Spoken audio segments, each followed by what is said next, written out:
Okay, good evening on April Fool's Day. This is a Planning, Lighting and Highways Committee meeting on Tuesday the 1st of April 2025, commencing at 6 o'clock. So first of all, can I ask for any apologies for absence? Apologies, Councillor Broome and Councillor Perry. Thank you. Secondly, are there any declarations of interest? Nope. Thank you very much. Okay. Thirdly, to resolve the minutes of the Planning, Lighting and Highways Committee meeting of the 4th of March 2025, which is our last meeting, as being a correct record. Are there any issues? No. Councillor Barrett, can you propose, as you were the only one here? Thank you. Councillor Barrett. Councillor Mary Nixon will second, as she viewed by video. Right. Next one is to receive an update about progress of items arising from the meeting of the committee of the 4th of March or any previous meetings. Are there any updates from anybody? Nope. Okay, thank you. Okay, no. This is public participation. So members of the public may make representations, ask or answer questions and give evidence in respect of the business on the agenda below in accordance with Standing Order 3F, and this item will be limited to 15 minutes. So we have some members of the public present. If any of you would like to speak, please could you come forward and state your name and speak into the microphone of the table there, please. Thank you. Just a reminder, you are being recorded live. Thank you.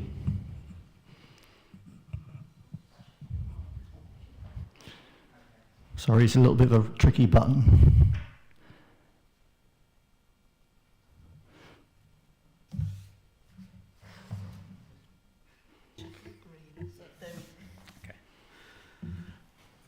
Okay, so this is the application to replace a boundary hedge with a fence at number 10 Tortoiseshell Way in Wymondham, NR 180XN. We are the applicants for the above developmental project. The only feedback we've seen so far is from the highways, who said that they had no objection. However, they believe that it should be 2 metres back from the roadway. We'd like to reassure you that by replacing our aging fence, hedge with a fence in the same place, it would not only improve the vision for the parking area, but also improve the area around it, because the hedge that we've had for 23 years is actually growing out quite a bit from our boundary. It's an aging hedge, so we have to let it grow out thick because it's starting to get thin, which is why we want to replace it with a fence, not only for security, but also to stop people seeing in. So it would definitely improve. It wouldn't be any detriment to vision. Also, we'd just like to state that on the estate there are several other houses that have, from the time they were built, brick walls and fences right up to the boundary of the pathway.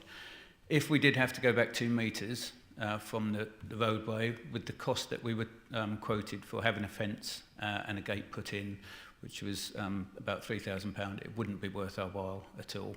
So therefore we would leave the hedge as it is, which is currently growing out, which is even more of an eyesore and vision to what a fence would be. So it would be a benefit to everyone. We spoke to some of the neighbours. They've been concerned about the hedge potentially harbouring rats and things. So to get the hedge cut out and removed and replaced with a fence would, in our opinion, be a benefit to everyone. And it's not that we're going to paint it any garish colours or anything. It would just be a standard fence panel of the standard height. And that's it. Any questions? Nope. Okay, thank you for that. This will be on the agenda later. Okay, thank you. Okay.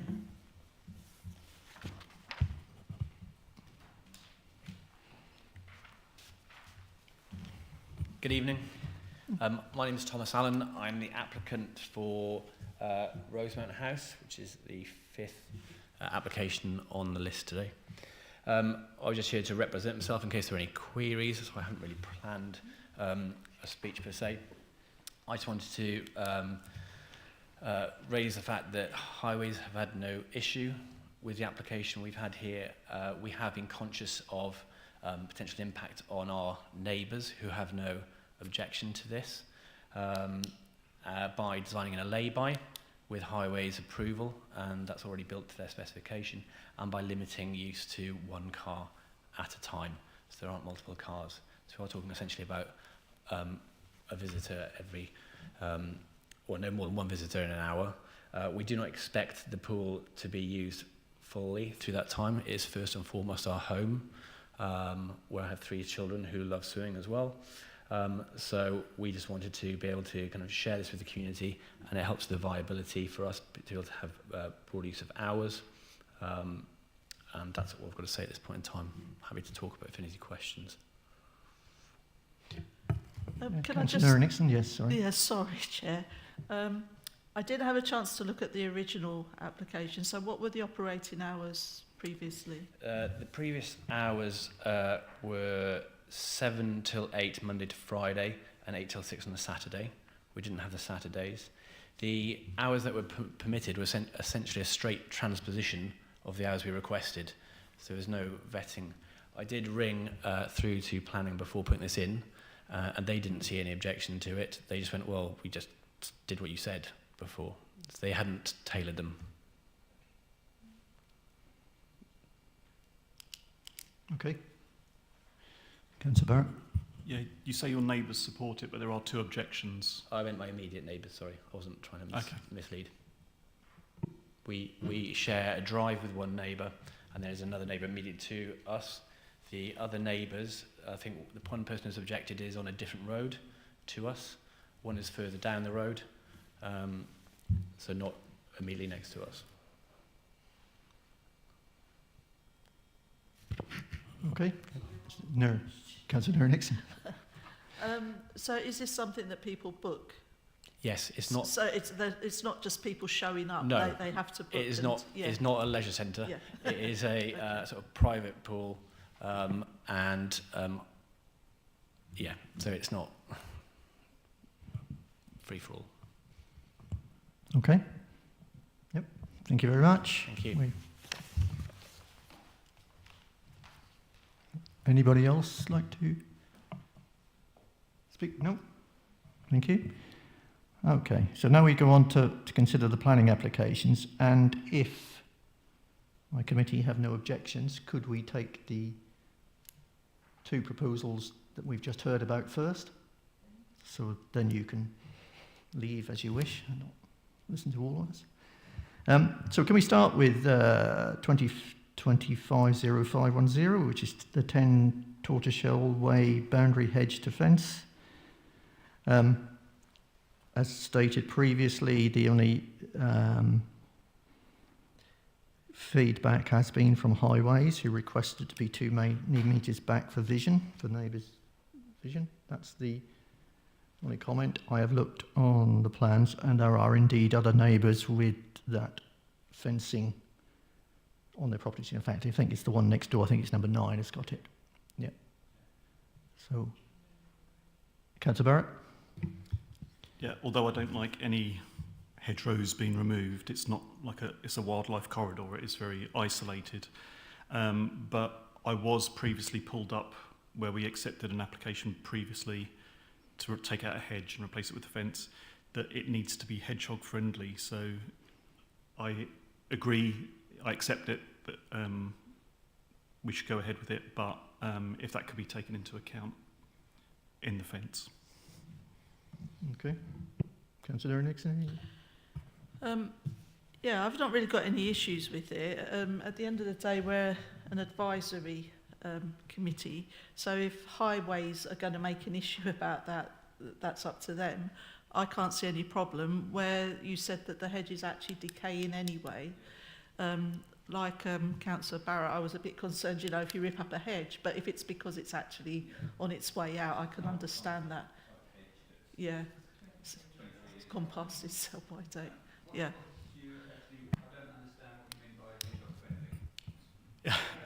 So just for the recording, you're just asking about how it should be hedgehog friendly. So there's gaps at the bottom for wildlife.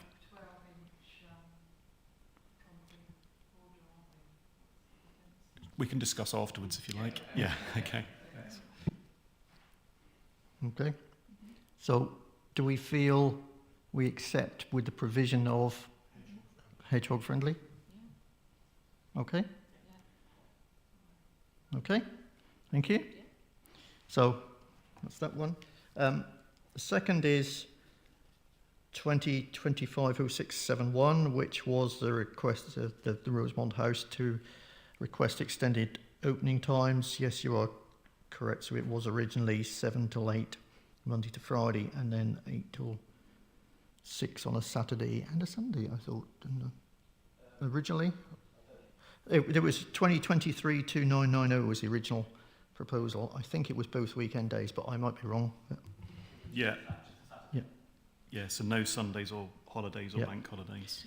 Now, to be fair, at the time we did raise the issue of extended hours on this original one, because I think previously there was some objections about people on there. So I'm not certain how people feel about these extended hours.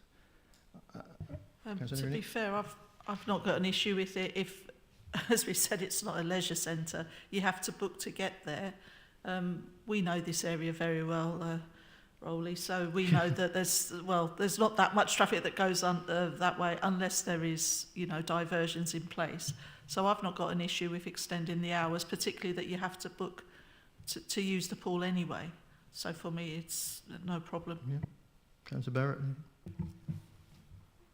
Yeah, I think the fact that there's two objections and, it was agreed that there were no Sundays, bank holidays or holidays, I'd reject it on that basis. Right. Well, so we have to have a vote then. Lasting vote. Hmm? You have the lasting vote. Yes, I know I have the vote. But based on the fact I know that lane and the fact that traffic is not excessive, in fact I don't think you can get anywhere on that lane, I will accept. We will pass it by majority. 2-1. Thank you.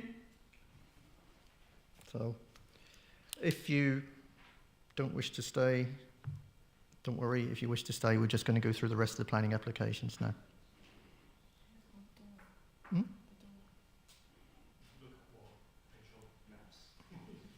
Yeah. What, from the door? Yeah. Yep. Yep. If you could just close the door on the way out, please. Thank you. Sorry? Oh, the door going. Oh, right, sorry.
Okay, right.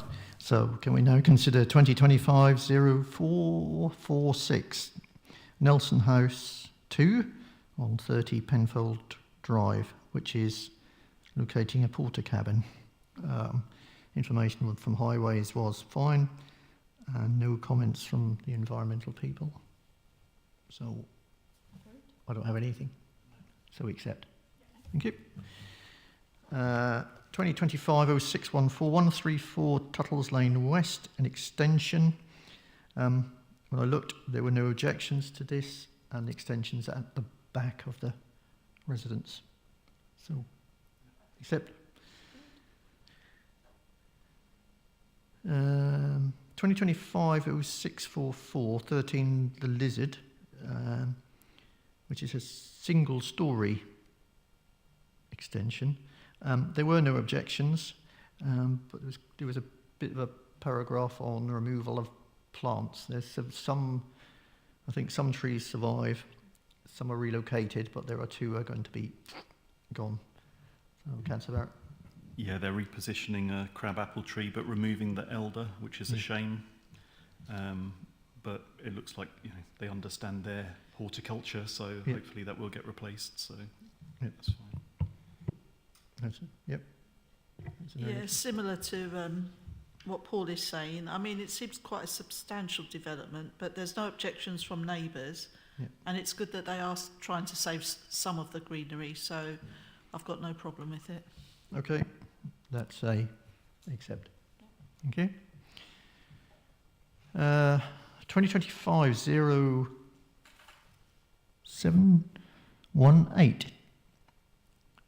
Single-storey extension on Hall Farm, Dykeback Hall Farm Lodge. There was the environmental officer had no objection other than to say, don't fit a heat source. When I read it, don't fit a heat source pump unless you've got approval of the type of heat source pump. Yeah. And it is quite a large extension, but it's out of the way. So, but yes, there seemed to be some issue about the type of heat source pump. Not that it's, but I don't think heat source pump was actually mentioned in the extension itself. So I think he's just preparing himself for that. Okay, so as far as I'm concerned, parents about anything? Yeah, it's just the brickwork of the extension. It doesn't say what type of brickwork, but there is an old brickwork wall leading up to the gates. So either I'd suggest, as we're advisory, that the brickwork is either rendered to match the house or is brickwork that matches the other side. I think modern brickwork would just ruin the look of that entrance.